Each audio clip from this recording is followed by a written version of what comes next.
రేవంత్ స్థానిక ఎన్నికల సమరానికి సిద్ధమయ్యారా? మరో నెలలోపు ఎలక్షన్ నిర్వహించి తీరాలని పట్టుదలతో ప్రభుత్వం ఉందా? బీసీలకు పార్టీ పరంగానైనా న్యాయం చేయాలని కాంగ్రెస్ నిర్ణయం తీసుకుందా? సంక్షేమ పథకాలపై పల్లె ప్రజలు సంతృప్తిగా ఉన్నారా? ఈ ఎన్నికలు కాంగ్రెస్ ప్రభుత్వ పాలనకు ఫలితంగా మారబోతున్నాయా?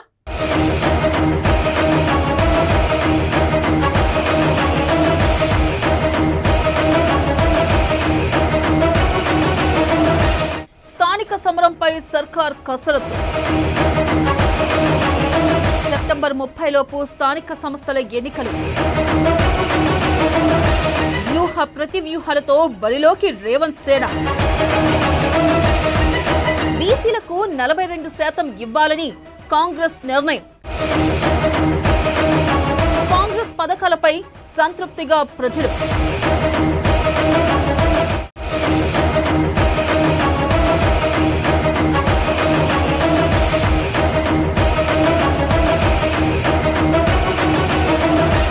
తెలంగాణలో స్థానిక సంస్థల ఎన్నికలపై ఉత్కంఠ నెలకొంది. స్థానిక ఎన్నికలకు సెప్టెంబర్ 30 లోపల నిర్వహించాలని హైకోర్టు ఆదేశించింది. ఈ నేపథ్యంలో స్థానిక ఎన్నికలు ఎప్పుడు నిర్వహిస్తారా అని రాష్ట్ర ప్రజలు కూడా ఎదురు చూస్తున్నారు. తాజాగా స్థానిక సమరంపై రాష్ట్ర ప్రభుత్వం కసరత్తు ప్రారంభించినట్లు తెలుస్తుంది. అధికార కాంగ్రెస్ వడివడిగా ముందుకు సాగుతున్నట్లు తెలుస్తుంది. వ్యూహ ప్రతివ్యూహాలతో ఎన్నికల బరిలో నిలవాలని సీఎం రేవంత్ సేన భావిస్తున్నట్టు తెలుస్తుంది.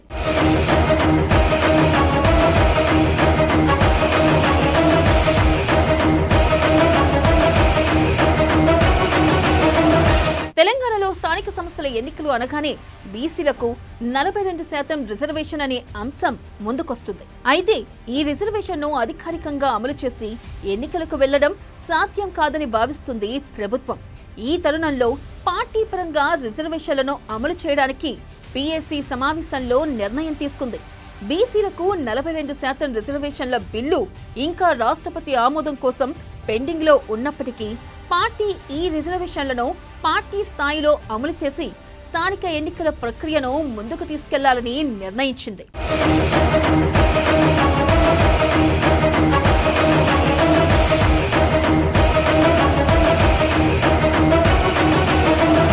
మరోవైపు తెలంగాణ కాంగ్రెస్ కు స్థానిక సంస్థల ఎన్నికలు సవాల్గా మారాయి. నిజానికి 20 నెలల కాంగ్రెస్ పాలనకు ఈ ఎన్నికలు ఒక రెఫరెండంగా చూడాలి. కాంగ్రెస్ ప్రభుత్వం అధికారంలోకి వచ్చిన తర్వాత సంక్షేమ పథకాలను అమలు చేస్తూ వస్తుంది. అయితే అవి ఏ మేరకు ప్రజల్లో సంతృప్తిని ఇచ్చాయన్నది ఈ ఎన్నికల్లో తేలనుంది. ఎందుకంటే గ్రామ స్థాయిలోనూ పట్టణ నగర స్థాయిల్లో జరిగే ఎన్నికలు కావడంతో పాటు పార్టీ గుర్తు ఉన్న మున్సిపల్ కార్పొరేషన్ ఎన్నికలు కూడా జరగనుండడంతో ఇది ఖచ్చితంగా కాంగ్రెస్ 20 నెలల పరిపాలనకు రెఫరెండంగానే భావించాలి.